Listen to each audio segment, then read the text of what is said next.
مفتی طارق مسعود special. ابھی میرے خلاف ایک کلپ بنایا انہوں نے، اس میں اس نے کہا کہ یہ مولانا صاحب جو ہے نا، میں نے کہیں وہ جو بل تھا نا سینٹ میں جو پاس ہوا ہے خواتین پہ تشدد، بچوں پہ تشدد کے خلاف بل، اس بل کی مخالفت کی ہے میں نے، سب نہیں کی ہے جتنے بھی عقل مند لوگ ہیں، اور خلیل الرحمان قمر جو ڈرامہ نگار ہے اس نے بھی بڑی شدید مخالفت کی ہے، بڑا خاندانی کام کیا۔ تو محترم نے فوراً کلپ بنا دیا کہ دیکھو یہ لوگ اس بات کی گویا ترغیب دیتے ہیں کہ عورتوں کو اور بچوں کو مارنا چاہیے۔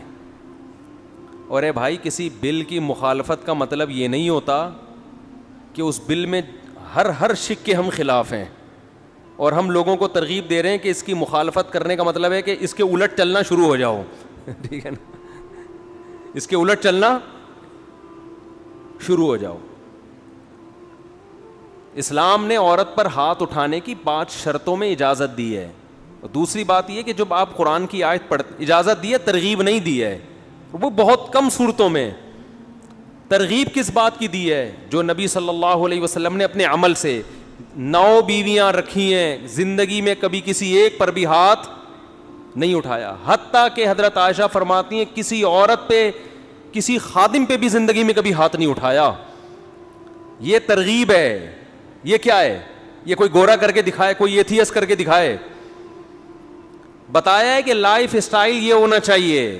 انس ابن مالک کہتے ہیں میں نبی کا خدمت گزار تھا، 10 سال مجھے خدمت کے طور پر نبی کے حوالے کیا گیا، اللہ کی قسم 10 سال میں ایک دفعہ مارنا تو دور کی بات، ڈانٹا بھی نہیں ایک دفعہ۔ آپ کا کوئی ملازم ہو، 10 سال میں ایک بار بھی نوبت نہ آئے کہ آپ اسے ڈانٹو۔ آج دنیا میں کسی کے باپ کے پاس بھی اتنا ظرف ہے؟ وہ باپ کا لفظ اب چڑھ گیا میری زبان پہ، وہ جو باپ پہ بن گیا تھا نا کلپ، کہیں ہے کسی کے پاس اتنا ظرف؟ بولو بھائی، 10 سال بڑا عرصہ ہوتا ہے۔ فرماتے ہیں مجھے کوئی کام نبی نے میرے ذمے لگایا اور میں نے نہیں کیا، تو نبی نے کبھی یوں طنز نہیں کیا کہ یہ کیوں نہیں کیا، اور کوئی کام نبی نے مجھے منع کیا ہو اور میں نے کر لیا، تو نبی نے ایک دفعہ بھی یہ نہیں کیا کہا کہ کیوں کیا، کر لیا ٹھیک ہے، نہیں کیا تو بھی ٹھیک ہے۔ کتنا بڑا ظرف۔ ہم صرف قرآن کو حجت نہیں مانتے، قرآن خود کہہ رہا ہے لقد کان لکم فی رسول اللہ اسوۃ حسنہ۔ قرآن پر عمل کون کر کے دکھائے گا؟ نبی۔ تو قرآن کہہ رہا ہے کیسے عمل کیا، یہ نبی سے سیکھنا ہے۔ تو صرف قرآن کی آیت کوٹ کر دینا کہ قرآن مرد کو اجازت دے رہا ہے بیوی پہ ہاتھ اٹھانے کی، اور نبی کی سیرت کو درمیان سے ہٹا دینا، تو یہ آپ آدھا اسلام پیش کر رہے ہو، آدھا کیا کر رہے ہو؟ غائب کر رہے ہو۔ تو پورا اسلام تو نبی کی سیرت کو مل کے پتہ چلتا ہے۔ اور یہ جو قرآن میں آیت ہے نا وَضْرِبُوهُنَّ، کہ شرارتی عورت اگر باز نہ آئے، بیوی شرارتی ہو، ظاہر ہے شرارتی کے بارے میں ہے نا، یہ شرارتی عورت اگر قابو میں نہیں آ رہی تو قرآن اس کا حکم بیان کر رہا ہے کہ پہلے اسٹیپ میں اسے سمجھاؤ، دوسرے میں بستر الگ کر دو۔ یہ دنیا میں کسی مذہب میں ہے؟ تیسرے اسٹیپ میں وَضْرِبُوهُنَّ، ان کو مارو۔ اور یہاں آرڈر جو ہے نا مارو، امر یہاں اباحت کے لیے ہے، وجوب کے لیے نہیں ہے۔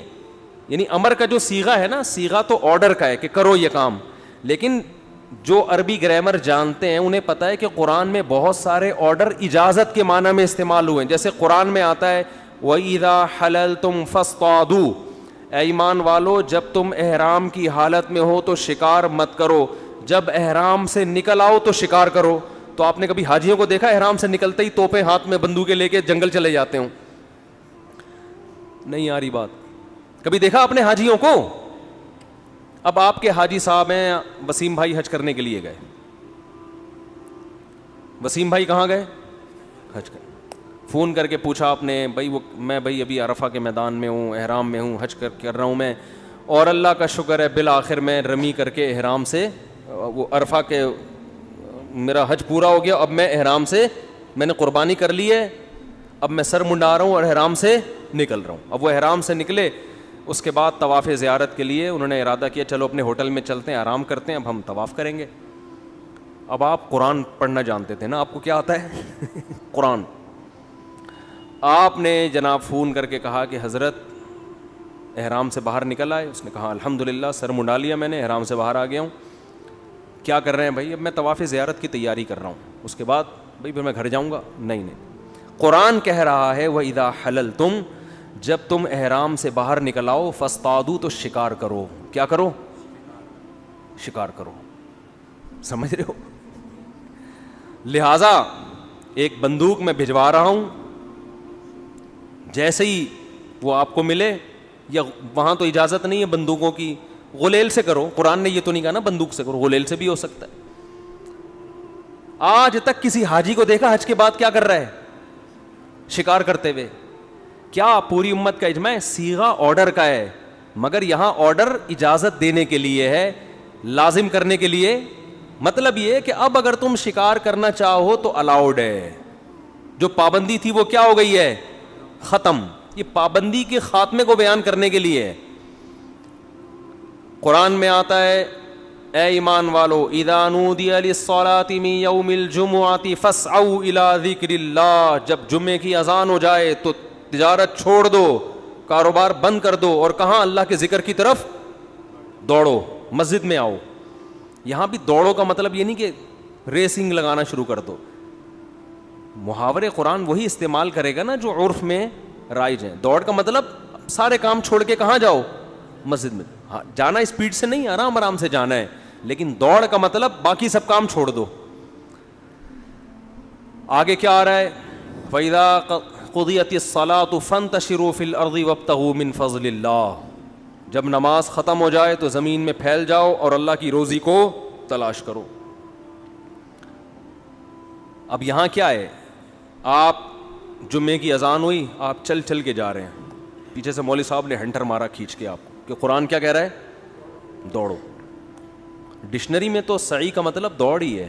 صفا مروہ کی سعی ہوتی ہے نا, فسعوا, سعی سے نکلا ہے. اس لیے کہتے ہیں قرآن کے اہل سے سیکھا جاتا ہے. ہر آدمی اٹھ کے آج مفسر قرآن بنا ہوا ہے, میں قرآن سے سمجھتا ہوں. صحابہ نے نبی سے سمجھا ہے, تابعین نے صحابہ سے سمجھا ہے. اس کے لیے عربی زبان میں مہارت ضروری ہے, عرب محاوروں سے واقف ہونا ضروری ہے. علماء سے سیکھتے ہوئے شرم آتی ہے کہ ہم کسی کے شاگرد کیوں بنیں, بس یہ ٹیکنیکل فالٹ ہے. اور جب تک آپ کسی کے سامنے زانوئے تلمذ نہیں طے کرتے, کسی کی شاگردگی میں نہیں آتے, اللہ آپ کو علم نہیں دیتا. اس کی تواضع کے ساتھ علم حاصل ہوتا ہے. یہودی اسلام پر ایمان لے آتے, ان کے لیے بڑی رکاوٹ تھی, ہمیں محمد صلی اللہ علیہ وسلم کے سامنے سر کو تسلیم کرنا پڑے گا. یہ کہہ رہے تھے یہ تو امی ہے, لکھنا پڑھنا نہیں جانتے, ہم ان کو اپنا بڑا کیسے بنائیں. تو جو تکبر یہودیوں میں تھا نا, جس نے ان کو حق سے روکا, آج وہی تکبر بہت سے لبرل لوگوں میں ہے کہ علماء کی اطاعت ہم کیوں کریں. اور مثالیں دیتے ہیں مولوی ایسے, بھائی مولوی غلط ہیں تو صحیح بھی تو ہے نا. آپ علاج کے لیے اپنے آپ کو ڈاکٹروں کے حوالے کرتے ہو کہ نہیں کرتے؟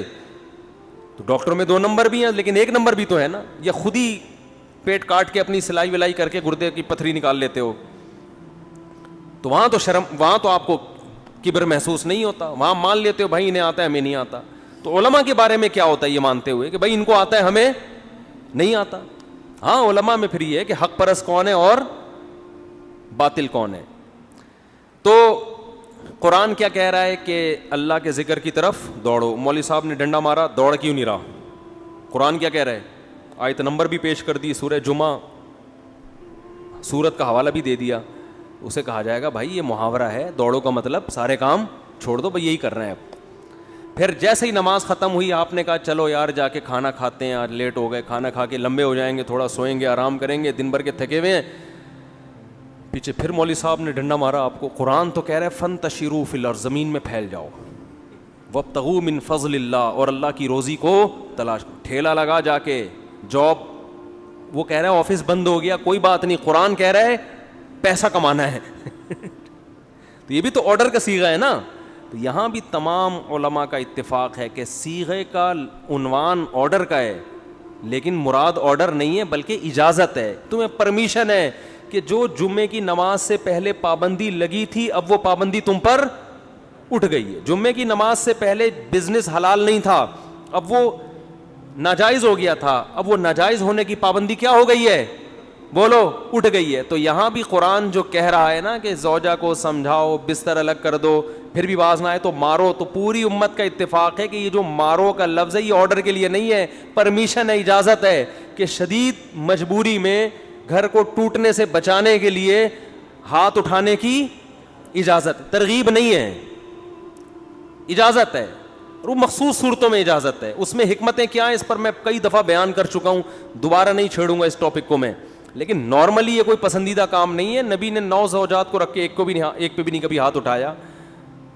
اور نبی نے فرمایا یغلبن الکریم, عزت دار آدمی پر اس کی بیوی حاوی ہوگی, اور پورا کنٹرول اگر کرو گے تو لئیم کمینہ پن دکھانا پڑے گا, ہے نا, برا بننا پڑے گا, اخلاق کو خراب کرنا پڑے گا. تو کوئی بات نہیں, تھوڑا سا اس کا غلبہ برداشت کر لو.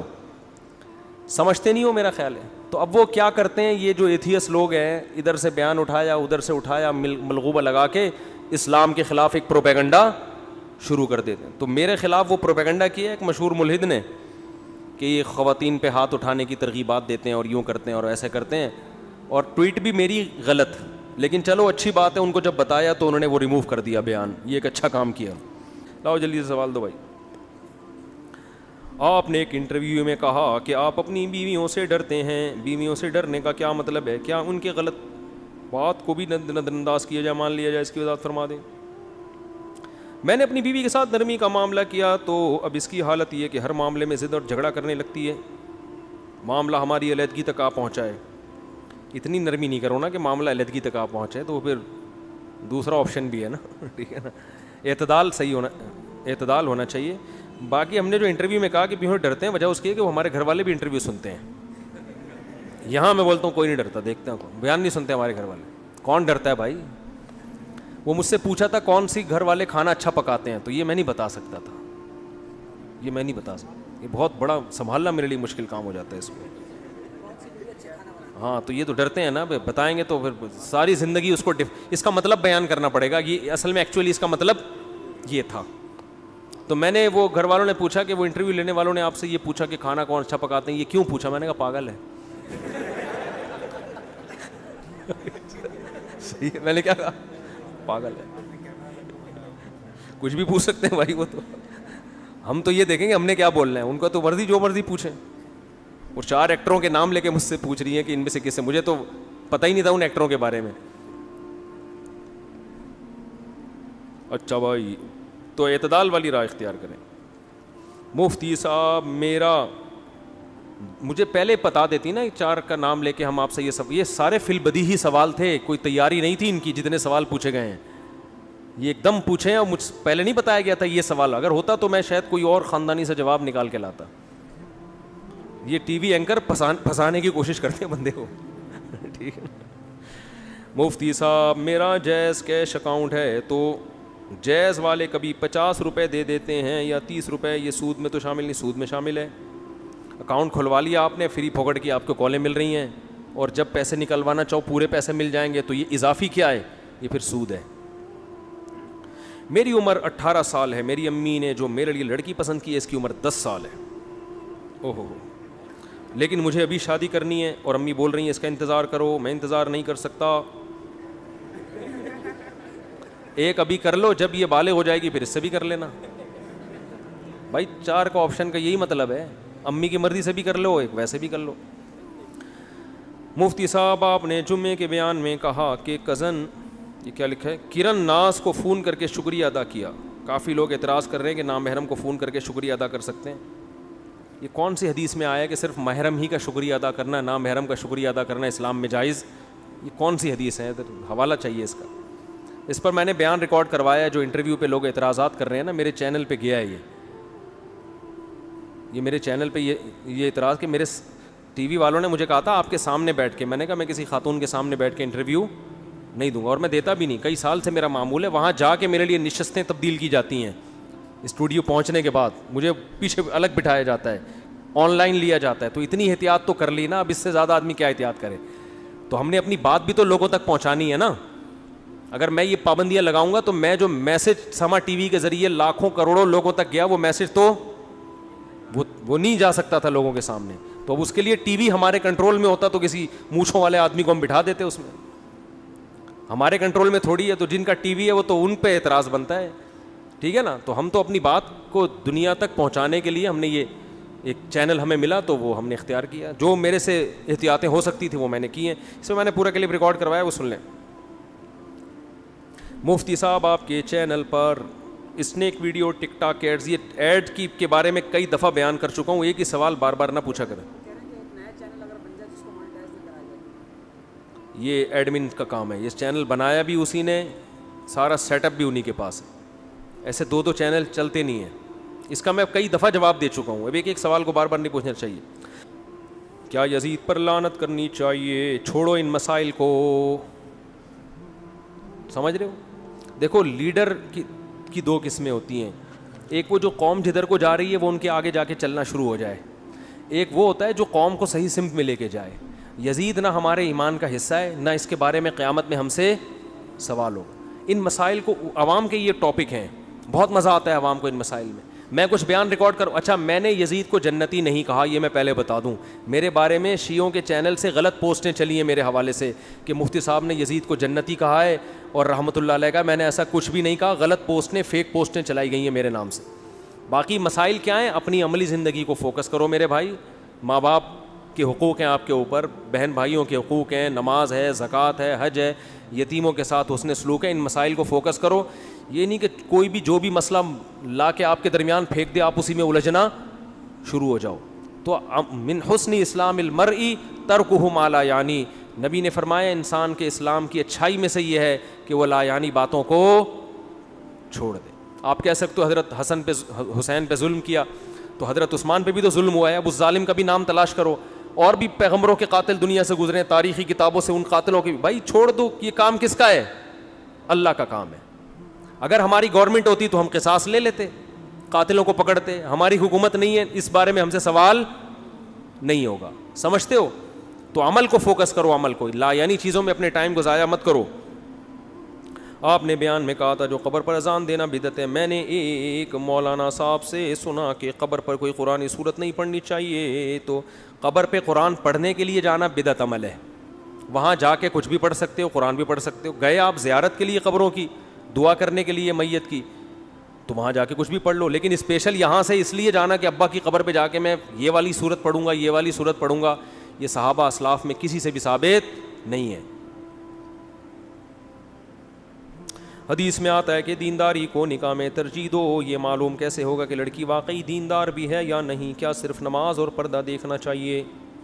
نماز اور پردہ جس نے کر لیا تو بظاہر دینداری ہے, اور کوئی لیبارٹری ٹیسٹ تو ہوگا نہیں اس کا بلڈ ٹیسٹ کرواؤ آپ کے اندر سے کیا ہے. ظاہر طور پہ دو علامتیں ہی ہیں, نماز پڑھتی ہو اور پردہ کرتی ہو. اس سے زیادہ تحقیق ممکن نہیں ہے کسی کی. مفتی صاحب صلہ رحمی کا کیا مفہوم ہے؟ رشتہ داری جوڑنا, ایسے کام کرنا جس سے رشتہ داروں میں آپس میں محبت. صلہ وصل سے نکلا ہے, وصل ملنا, رحم رشتہ داری. تو رشتہ داری کو کیا حکم ہے؟ ایسے کام جس سے رشتے آپس میں جڑیں.